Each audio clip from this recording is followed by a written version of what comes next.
Hi, so today we are going to study about the skeletal system. Skeletal system is the framework of the body composing of bones and other connective tissues to support and to protect the body tissues and internal organs. Skeletal system has function, the protection, movement, support, blood cell production, and nutrient storage. The skeletal system consists of two parts, the axial skeleton and the appendicular skeleton. For the axial skeleton, it consists of skull, vertebral column, and the bony thorax.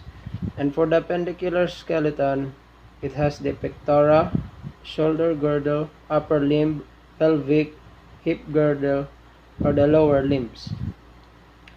And for the skull, we have the 8 cranial bones, the frontal, the parietal, the temporal, and the occipital, ethmoid and sphenoid. And also we have the 5 sutures.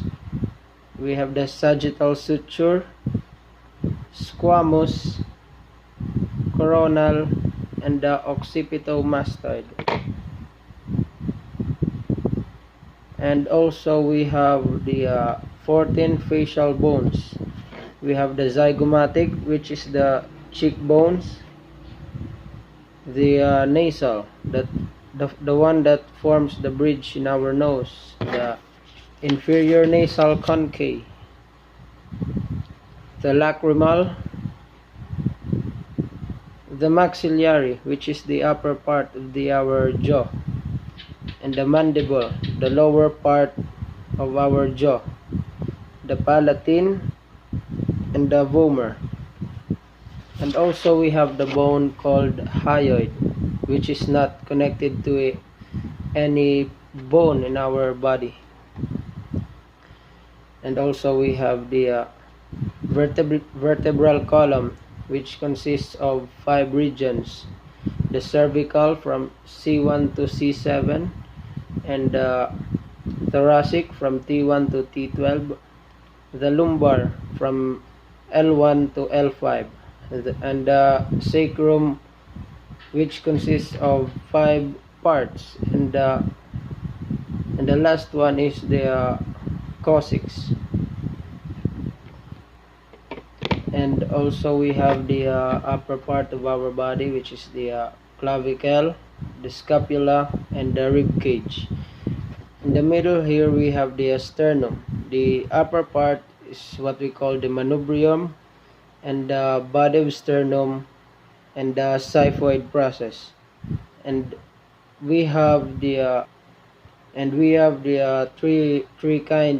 three parts of the ribs, or the 3 classifications. We have the true ribs, false ribs, and floating ribs.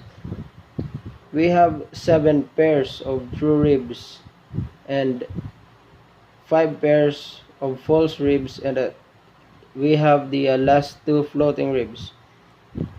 True ribs gets longer going from 1 to 7, and false ribs gets shorter, from numbers 8 to 12.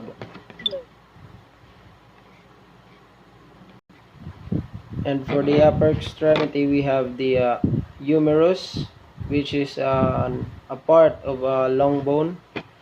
And we have the ulna, the one that is connected to this finger, and radius.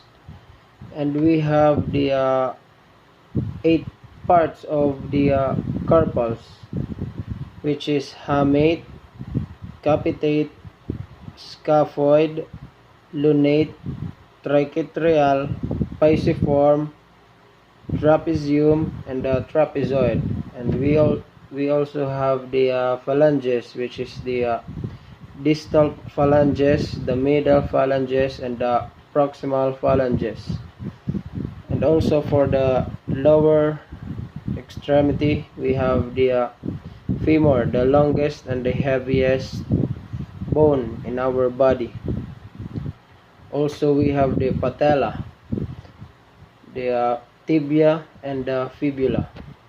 And also we have 7 parts of tarsals. We have the calcaneus, talus, navicular, cuboid, and the 3 cuneiforms, which is the middle cuneiform, the medial cuneiform, and the lateral cuneiform. We also have the distal phalanx, middle phalanx, and the proximal phalanx. So that's all for today. See you on the next video.